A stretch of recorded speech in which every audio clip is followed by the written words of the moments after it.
today I wanted to tell you the darkest of them all. Their souls would roam here in limbo, neither in heaven nor in hell. Might have also been just a medieval PR stunt. That photo made the headlines, and there it was, a pale face staring back at them.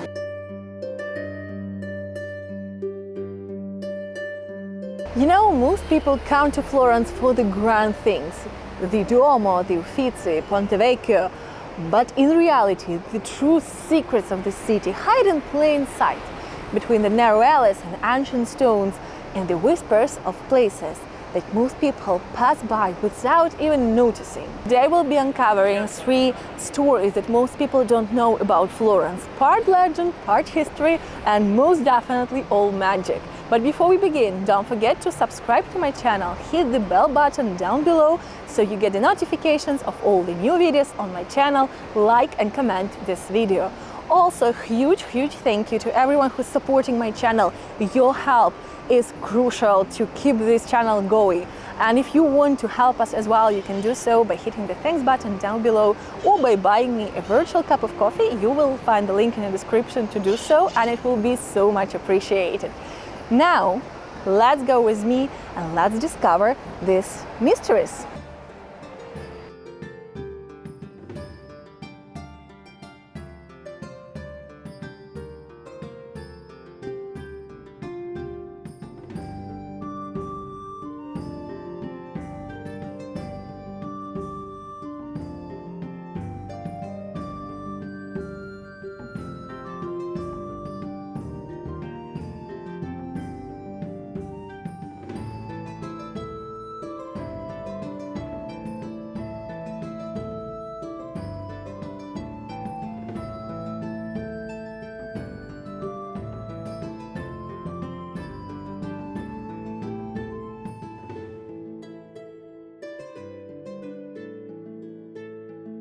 Just a few steps away from the luxury shops of Via Tornabuoni and the Lungarno, you will find this piazza, tiny piazza that most tourists don't know about, Piazza del Limbo.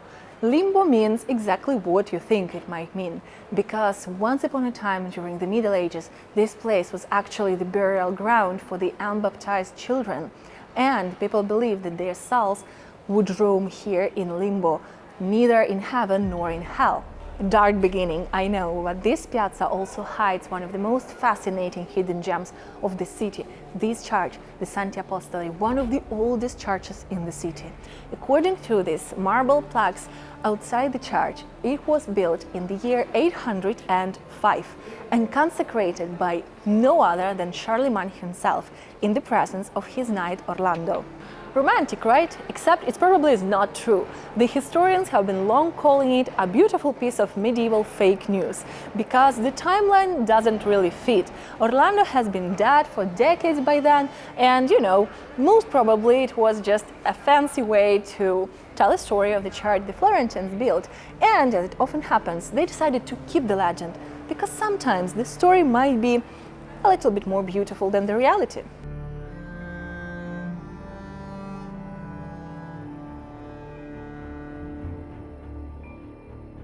Inside the church, tucked quietly in a side chapel, lies something even more intriguing: 3 small flints said to have come from the Holy Sepulchre in Jerusalem.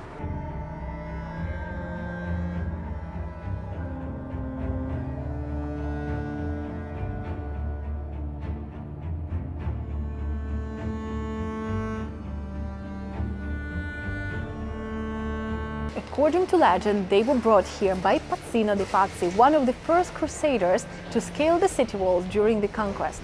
His bravery earned him the treasure.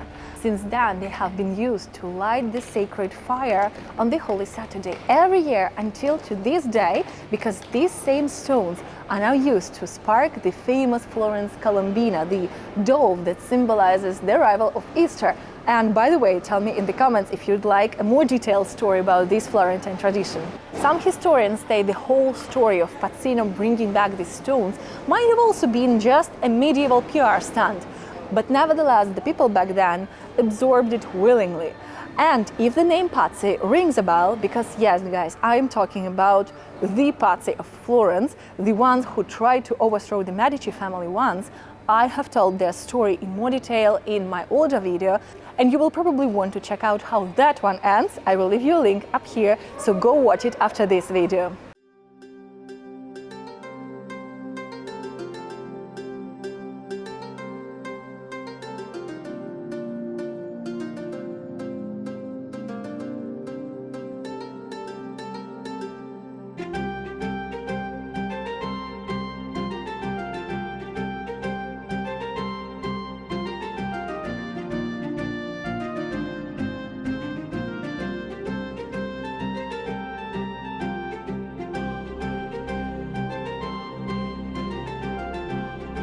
Guys, if you enjoy stories like this, I have even more stories in my Florence travel guide. You will find it through the link in the description box.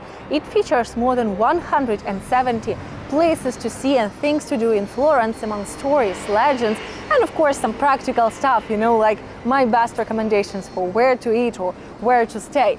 I love this city so much, and I keep updating this guide the more I discover the city. So once you get it, you'll get unlimited lifetime access, and it will be constantly updated. So even if you are coming back in a year or two, it will most likely have more places and things to do here. Besides, both my Florence and Bologna guides are now discounted for the Black Friday. The promo runs for only 3 weeks, so hurry up and secure your digital copy.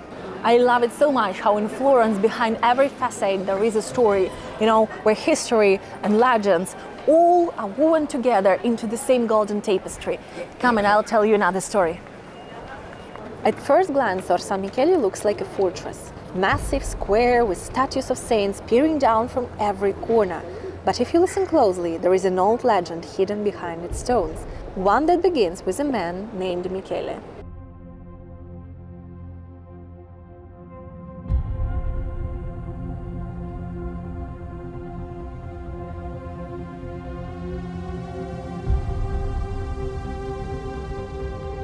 Centuries ago, Michele lived here in a small house surrounded by the gardens. He was known for his kindness and generosity, so much that the people started calling him San Michele.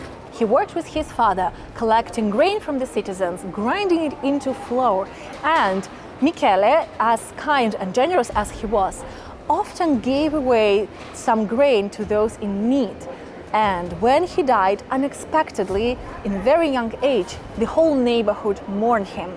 But the death wasn't the end of his story. Strange things began to happen. At night, the family's horses would whine and kick for no reason.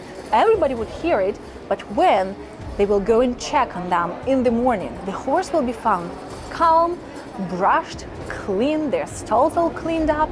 Then came the miracle. One day, one of the horses was badly injured, its hoof cut off completely. But when the family tried to put it down, the horse calmly put its leg behind the hoof and it reattached itself. And that was enough for everyone to believe that Michele's spirit was still there, watching over the family horses, and taking care of them. And so in his honor, his father built a small church in the place of their home right here, San Michele in Orto, Saint Michele, surrounded by the gardens inside the garden. Over the time, the church changed. It grew bigger and became a grain market, only to be reborn centuries later as San Michele, Florence's most beloved sanctuary.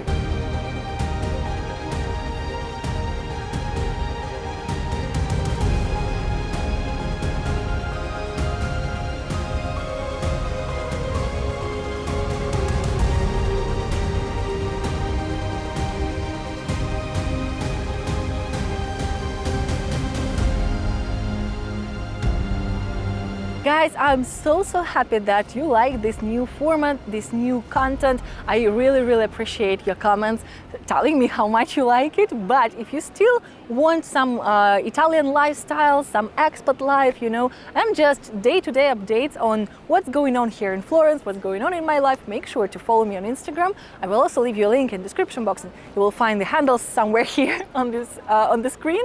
So yeah, come give me a follow if you're not following me yet for daily updates, and just to keep in touch, also because it's easier to reach me there in the DMs, just in case you want to tell me something. And yeah, I'll see you there. Thank you so much for following me both on Instagram and here on YouTube. Don't forget to subscribe once again if you're not subscribed yet.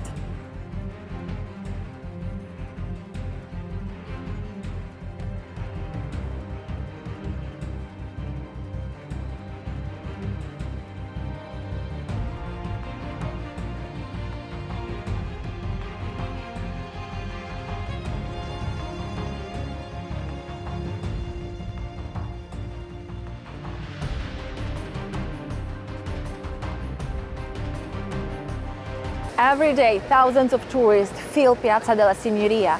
Selfies, gelato, tour groups. You will see so many people here at all times. And you know, it is a picture-perfect Florentine postcard, one of the most famous places in the city. And this piazza actually has so many secrets. I think I would probably have to dedicate an entire video if I was going one by one with every single mystery of this place, but today I wanted to tell you the darkest of them all. His name was Baldaccio d'Anghiari, a soldier, a captain, a man of honor, also they said. In 1441, accused of treason, he was ambushed inside the Palazzo Vecchio, struck from behind, thrown out of the window, then dragged all around the piazza and finally decapitated. A very brutal end, even by the Renaissance standards.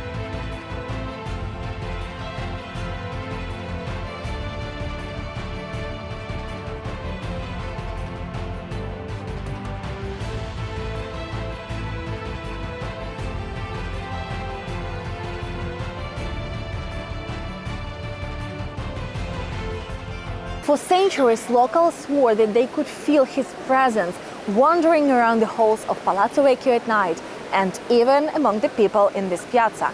And then in 2001, a couple of tourists took a picture from all the way in Piazzale Michelangelo where they could see Palazzo Vecchio. And there it was, a pale face staring back at them. 24 years ago, that photo made the headlines.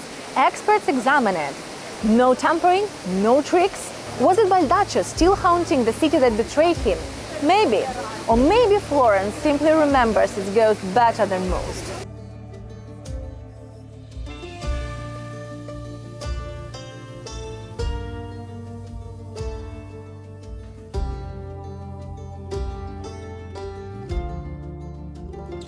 And you know, this is what I love most about this city, because very often the most fascinating places in Florence are not the ones that you will find in the guidebooks. They are the places that whisper their secrets to those who stop long enough to listen and who is attentive and looks closely at all these hidden gems. And having said that, thank you so much for watching this video. I hope that you enjoyed these stories, that you enjoyed this day in Florence with me. And once again, I want to remind you to subscribe to my channel if you're not subscribed yet, and like and comment this video. Thank you so much for watching, and I wish you all a wonderful day, and I will see you next week with a new story.